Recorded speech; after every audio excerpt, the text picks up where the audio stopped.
Bonsoir les Summon Players, ici Kaiser, nouveau joueur sur Summon Hour, récemment niveau 40. J'ai fait une vidéo hier pour faire une présentation de l'Anubis Feu.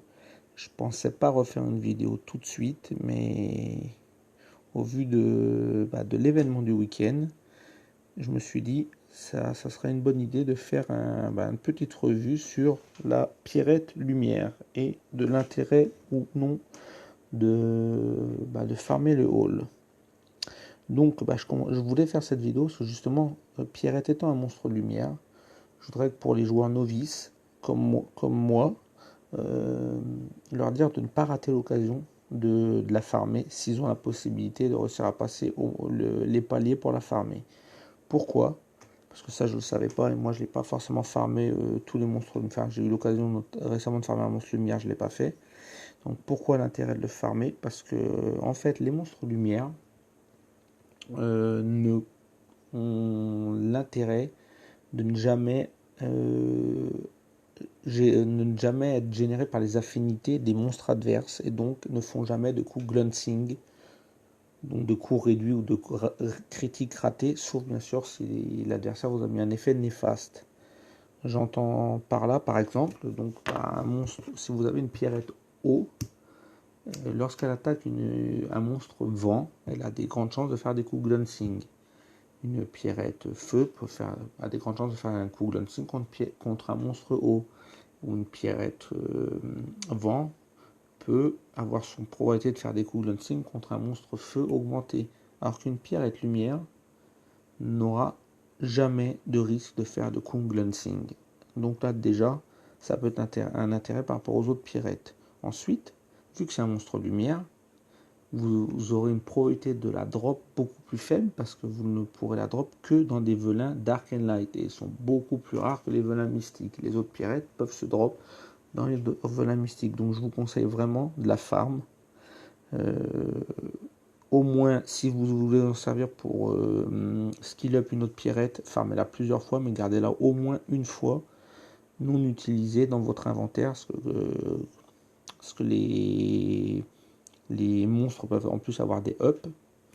Et si les pierrettes ont des ups, toutes les pierrettes ont des ups, vous aurez beaucoup plus de mal à récupérer une pierrette lumière qu'une autre pierrette. Donc on va aller faire un petit tour pour voir quelles sont les compétences de cette pierrette lumière. Donc moi personnellement je ne l'ai pas, parce que comme vous savez, comme je vous l'ai expliqué, je suis un nouveau joueur. Mes vidéos étant également destinées aux nouveaux joueurs, il y a très forte probabilité que vous ne l'ayez pas non plus. Donc allons voir cette petite pierrette, si je la trouve. Est-ce que je la vois? Je ne la vois pas. Où est-ce qu'elle est? Est-ce que je l'aurais passée? Je... Tac. Donc est-ce que je fais n'importe quoi?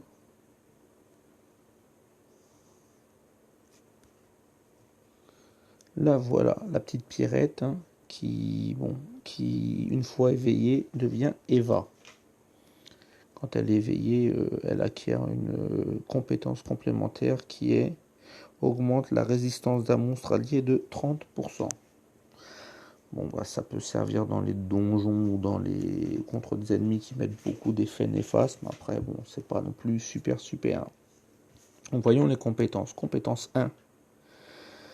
Attaque et lance 2 cartes avec 50% de chance pour chaque carte de supprimer un effet de renforcement. Donc là, c'est sur un skill 1.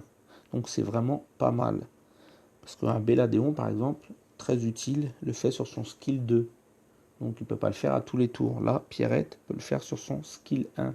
Bon là c'est 2 fois 50%, c'est pas 100%. Parce que j'ai plus le ratio comme ça, mais on a tous à peu près fait des probabilités. 2 fois 50%, c'est pas 100%, ça s'additionne pas. Mais c'est déjà pas mal sur son skill 1.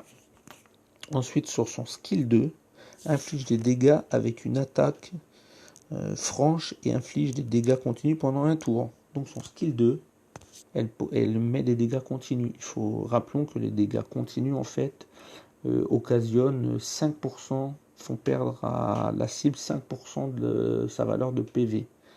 Donc même si c'est qu'un tour, c'est pas mal parce qu'elle peut le remettre relativement souvent. Ensuite, son skill 3, Donc le skill 3, prend d'assaut un ennemi avec une rafale d'attaque. Cette attaque a un taux de critique de 100% contre les cibles sous l'effet d'incapacité. J'ai un peu cherché en fait l'effet d'incapacité. En l'occurrence, c'est lorsqu'un monstre est stun, c'est-à-dire assommé, ou lorsqu'il est sous l'effet du gel, ou encore lorsqu'il est sous l'effet de sommeil. Donc ça c'est vraiment pas mal parce que notamment je pense en combat de guilde ou lorsqu'on fait de la TOA dans lequel on essaie souvent de faire du contrôle sur l'adversaire parce que je sais pas, on va prendre un exemple, vous avez avec vous un Garuda, compétence 1, il assomme, vous jouez avec votre Garuda, vous assommez, derrière la pierrette elle tape avec 100% de taux de critique, donc elle fera forcément un coup critique. En plus, il n'y aura pas le risque d'un glancing, parce qu'il n'y a pas de risque de glancing lié à une autre affinité. Donc là, ça sera de 100% critique. Pareil, si vous avez une Elucia avec son skill 3, vous endormez l'adversaire, paf, vous tapez avec votre pierrette, c'est du 100% critique. Donc j'ai pu voir quelques vidéos, ça peut faire très très mal, ça peut monter à 40k les dégâts. Donc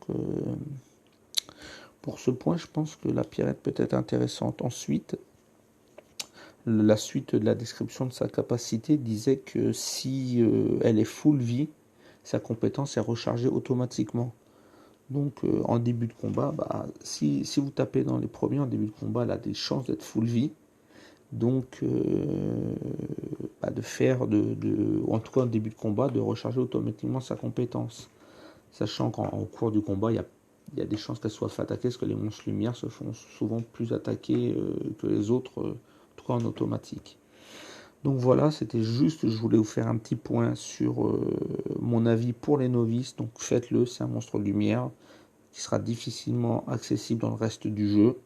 Donc si vous ne voulez pas l'utiliser tout de suite, gardez-le, ne l'invoquez pas. En plus, ça ne vous prendra pas de place dans le stock, vous le laissez ici, là, dans les invocations à faire, parce que ça sera positionné ici, ça ne vous prendra pas de place dans votre stock, donc deuxième intérêt. Donc voilà, c'était la petite revue, mon petit conseil sur le fait de faire le farm de la Pierrette Lumière.